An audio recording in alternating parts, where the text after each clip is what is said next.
This comes out of section 7.4, which is our applications of trig derivatives. So this question says if displacement equals 2 times sine of t minus cos of t, so s is displacement in meters, t is time in seconds, find the absolute minimum and maximum displacements, and we're looking at the interval from 0 to 2 pi, including 0 and 2 pi. So hopefully as soon as you see max min as the type of problem you're looking at, you think, well, I better take the derivative of that, and hopefully try to let that derivative equal 0. So ds by dt, which in this case actually is like a speed type of function, but when your speed is 0, you've stopped instantaneously, so then that might be at a max or a min spot. So if we take the derivative, this derivative isn't particularly difficult compared to some of the ones we ran into in the last section, and we have 2 cos t plus sine t.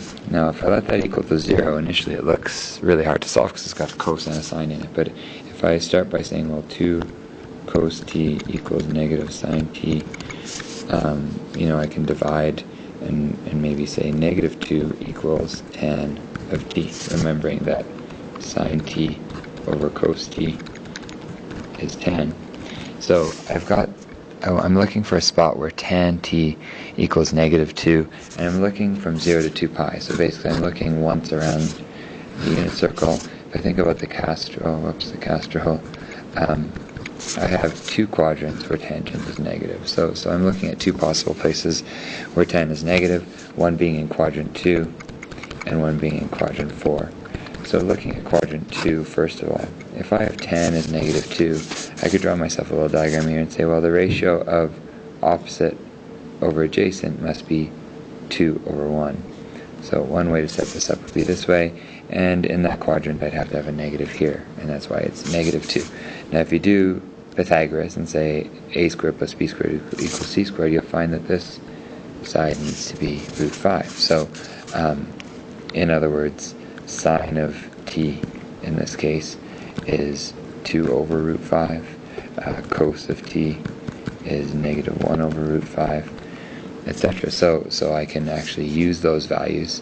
I don't ever need to find t because really I'm wondering what the displacement is. So I can, as long as I have sine of t and cos t, I can put it back up into the top and never have to step outside of exact values to say, oh, my angle equals this many degrees or something like that. So if that's the case, my displacement is going to be 2 times 2 over root 5 minus negative 1 over root 5, which when the double negative happens, you end up with 5 over root 5.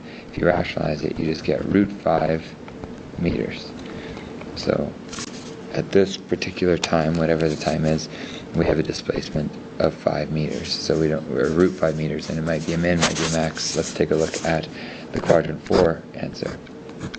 Again, the ratio is 2 over 1, but in this case, this one must be negative. Same Pythagoras will apply, and we'll be able to say, oh, sine t equals negative 2 over root 5, and cos t equals 1 over root 5, and so my displacement is going to be 2 times negative 2 over root 5 minus 1 over root 5, which gives me negative 5 over root 5. Rationalize it, you get negative root 5 meters.